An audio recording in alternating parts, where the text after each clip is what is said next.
Juízes capítulo 6, a partir do versículo 11. Amém? Todos acharam? Amém.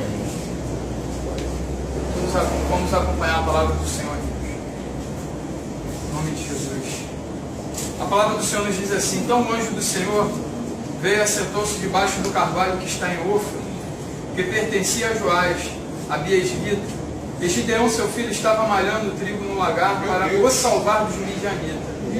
Então o anjo do Senhor lhe apareceu e lhe disse: o Senhor é contigo, varão valoroso.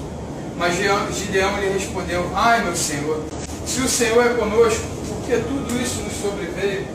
E que é feito de todas as suas maravilhas que nossos pais nos contaram, dizendo: não nos fez o Senhor subir do Egito? Porém agora o Senhor nos desamparou e nos deu na mão dos midianitas. Então o Senhor olhou para ele e disse: vai nessa tua força e livrarás a Israel da mão dos midianitas. Porventura não te enviei eu? Até aqui, irmãos. Podemos assentar em nome de Jesus. Glória a Deus. Irmãos, essa palavra aqui é muito conhecida de nós, do povo cristão, né? Nós conhecemos muita história de Gideão, mas nós sabemos que a palavra do Senhor ela se renova a cada dia. A palavra do Senhor ela nunca fica para trás, ela nunca envelhece. Nós envelhecemos, os tempos se passam, mas a palavra do Senhor ela se renova na nossa vida. É muito interessante que a realidade de Gideão nessa época aqui era uma realidade de escravidão praticamente. Nós vemos que Gideão estava se apressando em malhar o trigo no lagar, que nem era lugar de malhar o trigo. O lagar era lugar de pisar as uvas, ou então de pisar nas azeitonas para tirar o azeite. Então Gideão estava preocupado porque eles estavam oprimidos pelos midianitas. Eles plantavam, colhiam, os midianitas vinham e roubavam. Gideão estava passando por uma situação muito difícil. Todo o povo de Israel estava passando por uma situação muito difícil. Mas tem um porquê disso aqui. Quando Gideão questionou o anjo do Senhor: mas se o Senhor fosse conosco, por que os midianitas estão nos oprimindo? Lá no comecinho, no capítulo 6, diz assim: porém os filhos de Israel fizeram o que era mal perante os olhos do Senhor. Então o Senhor os deu na mão dos midianitas por 7 anos. Tinha um porquê isso aqui. Ele perguntou o porquê, mas na verdade ele já sabia o porquê. Todo o povo de Israel se apartou da presença do Senhor. Todo o povo de Israel começou a idolatrar Baal e outros deuses pagãos, deuses que eram deuses falsos que nós bem sabemos. Então Gideão ele ficou questionando esse anjo que apareceu, dizendo assim: vai nessa tua força. Mas se nós formos continuar a leitura, eu só não me estendi muito na leitura porque o nosso tempo é curto aqui. Se nós formos nos estender na leitura, nós vamos ver que Gideão estava enfraquecido e ele ainda fala mais, ele fala assim: olha, eu sou o menor da casa do meu pai, que é a mais pobre, vamos dizer assim, é a menor. Ele era o menor da menor casa de Israel. E ele pensando assim: ué, por que o Senhor me escolheu? Se eu sou o menor, e a casa do meu pai era menor, então nem na casa dele ele tinha honra. Ele era o menor da casa dele. Mas Deus ele escolhe o que ele quer. E Deus ele faz como ele quer. E às vezes nós olhamos a nossa capacidade e falamos assim: mas Senhor, eu... O Senhor fala: é você. É você que eu escolhi. É você que eu enviei. É você que eu quero que faça determinada coisa. Porque eu creio, irmãos, que ninguém entra entrega a sua vida para o Senhor sem motivo. Deus ele sempre pega a pessoa e ele sempre usa como ele quer. Às vezes não do jeito que a gente pensa, às vezes não do jeito que a gente projeta, mas Deus ele usa sempre os seus, do jeito que ele quer. Porque eu creio, irmãos, eu creio que vocês também pensam dessa forma. O Senhor ele sempre tem o melhor para nós. Amém? Então Gideão estava vivendo uma realidade muito difícil. Mas ele deu ouvido à voz do Senhor. O anjo do Senhor foi até ele e deu uma missão para ele. Nós sabemos que o final dessa história, Gideão vai vencer os midianitas com apenas 300 homens, que aos olhos humanos era uma coisa impossível.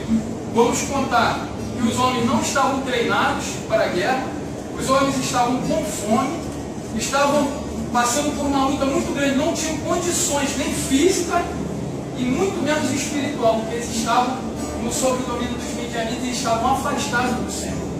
Então quando nós começamos a querer fazer as coisas do nosso jeito, as coisas começam a dar errado. Quando nós queremos, às vezes, tocar a nossa vida, eu vou tocar a minha vida do meu jeito. Eu vou tocar a minha vida porque a vida é minha, eu faço dela o que bem quiser. Quem disse que a vida é nossa? Se eu vou ter que dar conta da minha vida, eu vou ter que dar conta. Eu vou ter que dar conta disso aqui, ó. Do que eu fiz aqui. Então o Senhor nos chamou, meu irmão, para fazermos a diferença. Assim como ele fez com Gideão. Ele pegou o menor da menor casa, enfim, da casa mais pobre de Israel, que estava oprimida. Quer dizer, aos olhos humanos, um homem insignificante. Aos olhos humanos, ninguém dava nada para o Gideão. Aos olhos do homem, o que ele pode fazer esse moço? O que esse moço pode fazer? Aí Deus dá ordem para ele: tu livrarás a Israel da mão do Midian. E se o Senhor falou, ele vai cumprir. O homem falha, o homem erra, mas Deus não falha com a sua palavra. A cada dia que eu vivo na presença do Senhor, eu tenho visto isso. Quando a gente se dispõe, quando a gente fala assim: Senhor, eis-me aqui, ainda com meus defeitos, com as minhas falhas, Senhor, ainda com as minhas limitações, eis-me aqui. Irmão, Deus não procura pessoas perfeitas. Eu quero te dar um recado. Aleluia. Porque Ele conhece que somos pó. Ele sabe da nossa natureza, mas tem uma coisa que Deus não despreza: é o coração quebrantado. Aleluia. Quando nós temos um coração quebrantado e falamos para Deus, não escondemos o nosso pecado diante dele, mas falamos: Senhor, eu tenho esse defeito, o Senhor sabe bem. Me usa, Senhor, mas me transforma primeiro. Quando nós damos sequência aqui na vida de Gideão, primeiro, antes dele vencer os midianitas, ele fez uma limpeza em Israel. Tinha gente até querendo matar Gideão. Gideão saiu quebrando ídolo, saiu quebrando altar, ele saiu limpando. Deus mandou, ele fez. Aleluia. Ele obedeceu a voz de Deus. É isso que Deus quer de nós. Eu te pergunto, Gideão não estava no meio daquele povo idólatra? Gideão também, por acaso, não deveria estar se dobrando a outros deuses? Mas quando ele ouviu a voz do Senhor, ele se arrependeu. Meu Deus. Quando há arrependimento, quando há um comprometimento nosso com Deus, Deus não despreza. Mas irmão, eu tenho essa dificuldade aqui. Mas irmão, eu sou o menor da minha casa. Mas irmão, eu não sei falar. Mas irmão, eu não sei agir. Bota no controle de Deus que o restante Ele vai fazer. Deus só quer que a gente venha dar ouvido. Só que a gente venha dar ouvido. Nesse mundo tenebroso que estamos vivendo, somos como Gideão. O mundo está corrompido. O mundo está corrompido, ocupado com tanta coisa, e se esquecendo do Deus da sua vida. Se esquecendo que um dia vai prestar conta. O povo está esquecendo que um dia ele vai morrer. Ah, irmão, não fala de morte não. Vocês sabem.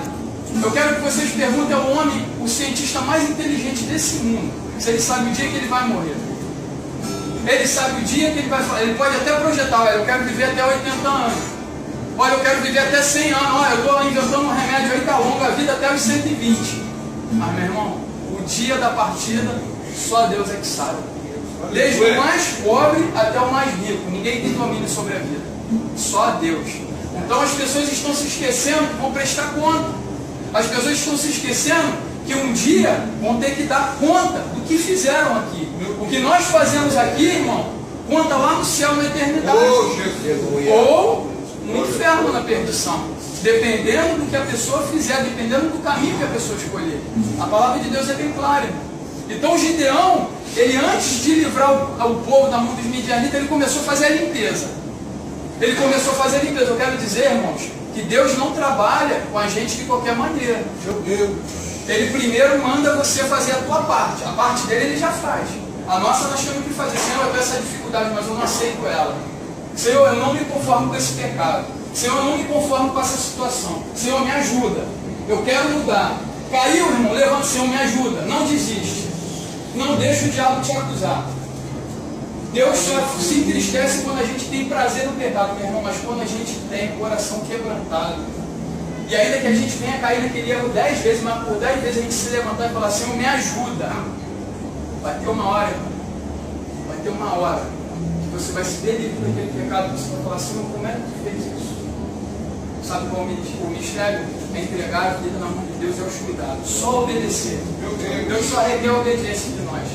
Então, quando Gideão foi lutar com os homens, os midianitas, ele tinha feito primeiro a limpeza na casa de Israel.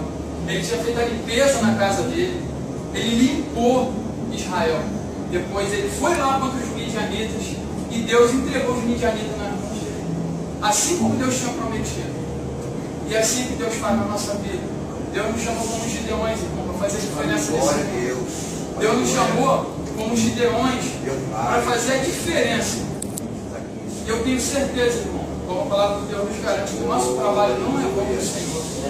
Nós não servimos a Deus por, sabe, esperando algo dele, não, mas é impossível você ser fiel a Deus e deixar de ser abençoado. É impossível.